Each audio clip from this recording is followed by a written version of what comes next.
السلام عليكم ورحمة الله وبركاته. ازيكم يا حبايبي؟ عاملين ايه؟ يا رب تكونوا بخير. ابدأ كلامي بصلاتي على حبيبي محمد صلى الله عليه وسلم. النهارده هنعمل مع بعض باذن الله طريقة عمل شوربة العدس كده، يعني بجد حاجة خرافة. هتشوفوها معايا دلوقتي، هنعملها مع بعض. ده الراعي الرسمي للشتاء طبعا، العدس دوت بعد المحشي على طول. فيلا بينا نشوف مكوناتنا ايه، وهنشوف بقى شوربة العدس بتاعتنا. نشوف مكوناتها. يلا بينا. معايا بقى كده عدس، معايا عدس اصفر بالشكل ده، ومعايا شعريه. طبعا الشعريه دي بحطها له برده كده، يعني بتديله طعم كده برده للشوربه. ومعايا بقى بصل وجزر وطماطم وفصين من الثوم. تمام، دي بقى اللي بنحطها في الشوربه طبعا وهي بتتسلق. ومعايا البهارات، ملح وفلفل وكمون وشويه شطه وواحده مرقه دجاج. دي كده المكونات بتاعتنا بتاعت اكلتنا النهارده. يلا بينا نروح بقى البوتاجاز ونشوف اكلتنا مع بعض. يلا بينا. معايا بقى كده يا حبايبي حله على النار فيها ميه بتغلي.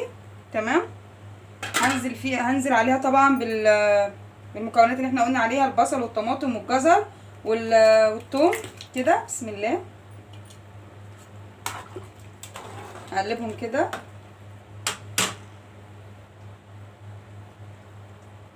وهنزل برضو كمان بالعدس كده عليها كده، واسيبهم بقى كده، هقلبهم مع بعض واسيبهم بقى كده يتسلقوا لحد ما يستووا. وبعد كده نكمل ونشوف اكلتنا. معايا برضو حله تانية على النار فيها شوربه بتغلي، عشان طبعا نزيدها للعدس. هستنى بقى شويه، هغطيها واسيبها تتسلق كده مع نفسها وارجع لكم تاني. انتظروني. وكده خلاص يا حبايبي، بعد ما خلاص الشوربه بقى معايا كده، العدس مع البصل مع الطماطم مع الثوم مع الجزر كله كده بقى اختلط ببعضه خلاص واتسلق معايا واستوى. هضربها بقى وارجع لكم تاني نكمل بقيه وصفتنا. يلا بينا. كده خلاص يا حبايبي، بعد ما ضربت خلاص العدس كده في الخلاط، او عندك هاند بلندر عادي. انا الهاند بلندر بتاعي لسه هيتصلح يعني، فضربتها في الخلاط. تمام بالشكل ده. هنضيف مع بعض دلوقتي مع الشوربه مع بعض. هنضيف لها الشوربه بقى كده. بسم الله بسم الله كده. لازم تكون الشوربه بتاعتك مغليه برضو كده.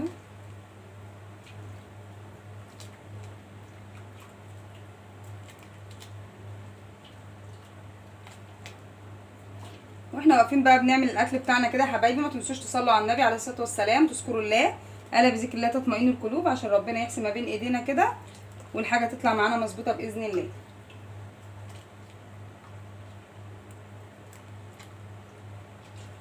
كده احنا بضيف له شوربه عشان خاطر احنا بنحبه شوربه، يعني ما بنحبوش تقيل.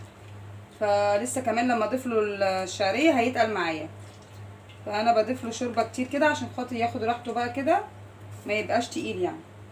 تمام كده كفايه، لو عوزت تاني هبقى اضيف. خلاص.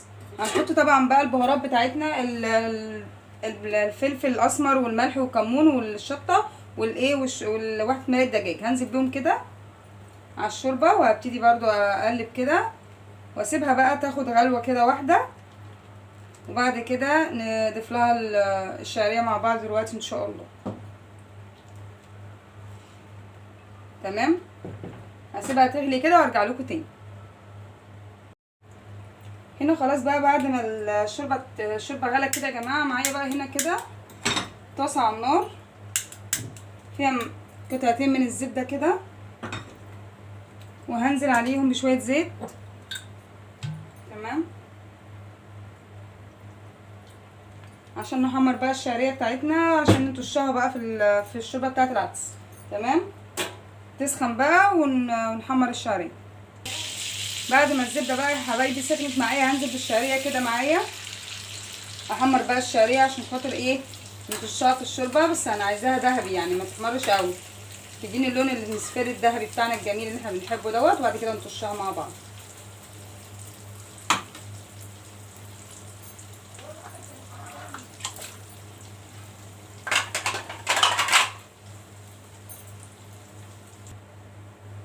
وهنا خلاص يا حبايبي كانت الشعريه خلاص بقى كده يا حبايبي معايا اصفرت اهي بالشكل ده. هنزل بيها بقى على شوربه العدس كده. بسم الله. فيش طبعا ده ما يعديش على الست المصريه طبعا. حته الطاسه دي لازم كده نحط شويه كده فيها. كنا بنعمل ملوخيه او بنعمل العدس لازم نطش الطشه دي. هقلب بقى كده الشعريه مع العدس واسيبها بقى كده ايه تستوي كده مع نفسها، وبعد كده ارجع لكم تاني، انتظروني. وبكده خلاص يا حبايبي العدس بتاعنا بقى خلاص كده كان استوى. افتح عليه كده، بسم الله. خلاص كده تمام، هو كده خلاص بقى استوى. احنا بنحبه خفيف كده، منحبوش تقيل. الشعريه خلاص استوت بالشكل ده بقى، وبقى بالشكل ده معايا اهو، ولا تقيل ولا خفيف، لان طبعا الشعريه بتتقله اهو، شايفين معايا اهو. خلاص كده يلا نفضيه مع بعض بقى.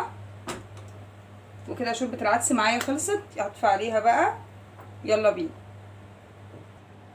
وبكده يا حبايبي خلاص يكون الاكله بتاعتنا جهزت اهي معانا زي ما انتم شايفين. احلى شوربه عدس بقى كده، بسم الله ما شاء الله زي ما انتم شايفين. اتفضلوا معايا بقى يا احلى جمهوريه في الدنيا. فرغنا بقى كده طبقين بقى كده انا ووالدتي، هنقعد ناكل دلوقتي لان الاولاد نايمين.